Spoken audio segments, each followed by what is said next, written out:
Big பாஸ்ல அடுத்த வாரம் எந்தெந்த நபர்கள்லாம் நாமினேஷன்ல வரப்போறாங்க, எந்தெந்த காரணங்கள்லாம் சொல்லி நாமினேட் ஆக போறாங்க அப்படின்ற ஒரு அனலைசிஸ் தான் பார்க்க போறோம். வணக்க மக்களே, நேஷனல் உச்சில இருந்து உங்கள் மணிவண்ணன். சேனலுக்கு புதுசா இருந்தீங்கன்னா சப்ஸ்கிரைப் பண்ணிருங்க. வீடியோ பார்க்குற அனைத்து நபர்களும் மறக்காம லைக் பண்ணிட்டும் சப்ஸ்கிரைப் பண்ணிட்டும் வீடியோ பாருங்க. கண்டென்ட்டுக்குள்ள போயிடலாம். ஆக்சுவலா இந்த ஒரு வாரத்துல ஏகப்பட்ட சம்பவங்கள்லாம் நடந்திருக்கு. அதுக்கு வீக்கெண்ட்ல ரோஸ்ட் உழுந்த மாதிரி சில சம்பவங்கள்லாம் நடந்திருக்கு. அந்த பேசிஸ்ல முதல்ல நாமினேஷன் வரப்போற ஒரு நபர் யாருன்னா கமருதீனா இருப்பாரு. பிக் பாஸ் வந்து இந்த இடத்துல கொஞ்சம் பைசப் பண்ணணும், கொஞ்சம் ஆட்டத்தை வேற மாதிரி மாத்தணும்னு நினைச்சிருந்தாரா, ஒரு ஓப்பன் நாமினேஷனை வச்சு சம்பவத்தை பண்ணி விட்டாருன்னா வேற மாதிரி ஒரு வீடு பத்தி எரியும்னு நினைக்கிறேன். ஆனா பிக் பாஸ் தமிழ்ல பண்ண மாட்டாங்களே, இதே அதர் லாங்குவேஜ் எல்லாம் எடுத்து விட்டீங்கன்னா தீயா பண்ணுவாங்க. குறிப்பா தெலுங்குல எல்லாம் நாமினேஷனுக்கே டாஸ்க் வச்சு ஒரு சம்பவத்தை பண்ணி அதுவே இன்ட்ரெஸ்ட் ஆக்குறாங்க. இங்க அதாவது பண்ணுங்கடா அப்படின்ற மாதிரி யோசிக்க தோணுது. பட் அதை பண்ற அளவுக்கு கண்டஸ்டன்ஸ் இருக்காங்களா அப்படின்னு யோசிக்கணும். நம்ம அந்த கேட்டகரியில முதல் இடத்தில் கமருதீன் அவர்கள் தண்ணி ஒழுங்கா பண்ணல, தண்ணியில பல பிரச்சனைகள் இருக்கு, அதை ஒழுங்கா ஹேண்டில் பண்ணாத கமருதீனை நாமினேட் பண்றது கூட்டமே இருக்கு. அதுல விக்ரம் தான் முதல்ல வந்து ஊம குத்தா குத்துவாரு. ஸோ அதனால மெஜாரிட்டி ஓட்டுகள் கமருதீனுக்கு வரும் அப்படின்றது கண் கூட பார்க்க முடிகிறது. ஏன்னா ஒரு வார்த்தைகள் பயன்படுத்தினது கூட மோசமா இருந்ததால திவாகருமே கமருதீனை நாமினேட் பண்ணாம விட மாட்டார் அப்படின்றதுல கிளியர் கட்டு. ஏன்னா நாமினேஷன்ல தப்பிச்சிட்டார்ல, இந்த வாட்டி மாட்டி விட்டுருவாங்கல்ல. ஸோ கமருதீன் 1வது இடம். ஓகே, ரெண்டாவது விஜய் பார்வதி மேல வீட்டுக்குள்ள நிறைய பேருக்கு நிறைய ஒப்பீனியன்ஸ் இருக்கு. அவங்க பண்ற விஷயங்களும் அப்படிதான் இருக்கு. அதனால விஜய் பார்வதியை ஓட்டு போறதுக்கு அந்த பர்டிகுலர்லி கெமி, கனி, ஆதிரை இந்த மாதிரி ஆட்கள்லாம் இருக்கிறதால கண்டிப்பா விஜய் பார்வதியும் இந்த வாரம் நாமினேஷன்ல வருவது உறுதி. அதுல எந்த விதமான மாற்றமே இல்லை. ஓகே, ரெண்டாச்சா. மூணாவது ஆதிரிய வந்து கண்டிப்பா ஆதிரிய வந்து பிடிக்கல. யாருக்கு? ஒரு பக்கம் பார்வதிக்கு பிடிக்கல. ஸோ பார்வதி கூட சேர்ந்து இன்னும் ஒரு 2 பேர், ஏன்னா அவங்களோட ஆட்டிடியூட் இதெல்லாம் பிடிக்கல. கமருதீனுக்குமே ஆதிரியை பிடிக்கல. ஸோ அந்த கேட்டகரியில இந்த 2 பேர் ஆதிரிக்கு ஓட்டு போறதுக்கு இருக்கிறதால ஆதிரியும் இந்த வாரம் நாமினேஷன்ல வந்துருவாங்க அப்படின்ற ஒரு எதிர்பார்ப்புகள் இருக்கிறது மக்களே.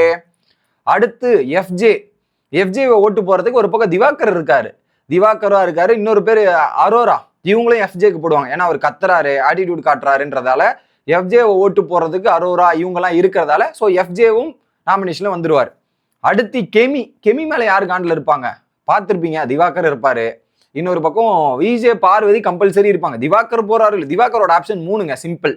ஒன்னு கமருதீன், இல்ல எஃப்ஜே, இல்ல கெமி. இந்த 3 இல்ல பிரவீன் ராஜ், இந்த 4த்துல ஏதோ 1 2 போட போறாரு அப்படின்றது ஷோரா எடுத்துக்கலாம். ஸோ அதுல விஜய் பார்வதி கம்பல்சரி கெமியை போடுவாங்க. இன்னொரு நபர் யாரு போடுவாங்க கெமிக்கு அப்படின்றதான் யோசிக்க தோணுது ஒரு இடத்துல. ஏன்னா மத்த எங்கேயாவது மிஸ் ஆயிடுவாங்களோன்னு தோணுது. மற்றபடி கெமிக்கு அந்த வார்த்தை சொன்னதால ஆதிரை கூட போட்டா போடலாம். அந்த வயிறு மேட்டர்லாம் சொல்லியிருக்க கூடாது, அவங்க சொன்னது தப்புன்றதுல ஆதிரியுமே கெமிக்கு ஓட்டு போட்டாலும் ஆச்சரியப்படுறதுக்கு ஒன்றும் இல்லை. ஓகே, அடுத்து திவாகர் யாருப்பா ஓட்டு போடுவானா? ரம்யா ஜோ இருக்காங்களே, ஓட்டு ரம்யா ஜோ போட்டு விட்டுருவாங்கல்ல. ரம்யா ஜோ வந்து திவாகர் போடுவாங்க. கமருதீனும் திவாகரை விட மாட்டாரு, அவர் பின்னாடியே நான் வருவேன் அப்படின்ற மாதிரி திவாகரையும் போட்டு விட்டு வேலையை பார்த்துட்டு தலைவனையும் நாமினேஷன்ல எடுத்துட்டு வந்துருவாங்க. அவர் நாமினேஷன்ல என்னதான் வந்தாலும் கண்டிப்பா ஓட்டு ஊழதான் போகுது. ஸோ திவாகர் வந்துருவார். அடுத்து அப்சரா.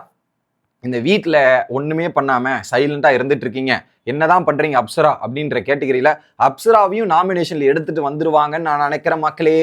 அப்சரா வரதுக்கான பாசிபிலிட்டிஸும் ஹெவியா இருக்கு அப்படின்றத நான் பாக்குறேன்.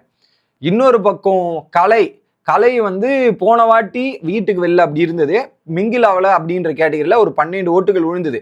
இந்த வாட்டி 12 ஓட்டுகள்லாம் கலைக்கு உழாது. பட் அவருமே அந்த கேட்டகரியில தான் இருக்காரு. அப்சரா இருக்கிற மாதிரி பெருசா ஆக்டிவிட்டிலாம் காட்டல, சைலண்டா இருக்காரு. கொடுக்குறாரா அந்த வேலையை பாக்குறாரு. போயிட்டு அங்க பார்வதி கிட்டையும் இவங்க கிட்டையும் பேசிட்டு இருக்காரு. எதுவுமே ஓப்பன் அப் பண்ண மாட்டேங்கிறாருல. அந்த கேட்டகரியில கண்டிப்பா கலையும் நாமினேஷன் வரதுக்கான வாய்ப்புகள் அதிகமா இருக்குது மக்களே. அடுத்து கானா வினோத் வந்து உள்ள இருக்கிறது அந்த கிட்டத்தட்ட அந்த பவர் இருக்குல்ல, நாமினேஷன் ஃப்ரீ ஜோன், அதை கொடுக்க மாட்டாங்க.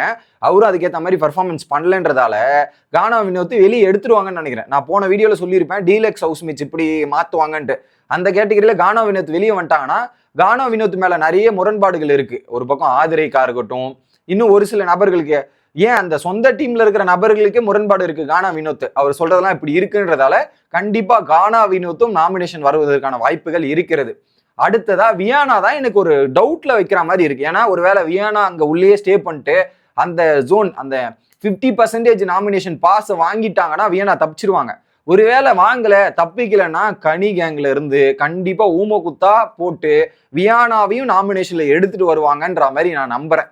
ஆக மொத்தத்துல பாத்தீங்கன்னா கிட்டத்தட்ட ஒரு 9ல இருந்து 10 பேர் நாமினேஷன் வர்றதுக்கான வாய்ப்பு இருக்குன்றது as per the weekend episode அதுக்கு முந்தின நடந்த விவாதங்கள் சண்டைகள் பேசிஸ்ல அனலைசஸ் தான். ஃபர்ஸ்ட் இதுல 9 பேரை நான் சொல்லிடுறேன்.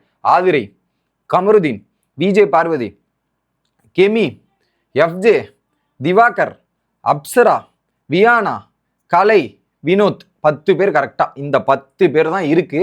இந்த 10 பேர் நாமினேஷன் வந்தா யார் வெளியேறதுக்கான பாசிபிலிட்டிஸ் இருக்கு அப்படின்றது பாத்தீங்கன்னா அப்சரா, கலை மற்றும் வினோத், இந்த 3 பேருக்கு தான் அந்த டஃப் காம்படிஷன் இருக்கும்னு நினைக்கிறேன். இந்த 10 பேரோட டஃப் காம்படிஷன் தான் அப்சரா, வினோத், கலை. இந்த 3 பேர்ல இருந்து யாராவது ஒருத்தர் வெளியேறுவார் அப்படின்றது தான் எதிர்பார்ப்பு. 2 பேரும் எலிமினேஷன்லாம் நடக்காது. ஏன்னா இந்த வாரமே நந்தினி மற்றும் கானா வினோத் போனதால கண்டிப்பா ஒரு நபர் எலிமினேட் ஆவாங்க. அது இந்த 3 பேர்ல யாரா இருக்கும் அப்படின்றத கெஸ் பண்ணி சொல்லுங்க. அடுத்த வீடியோல வந்து சந்திக்கிறேன். Bye guys.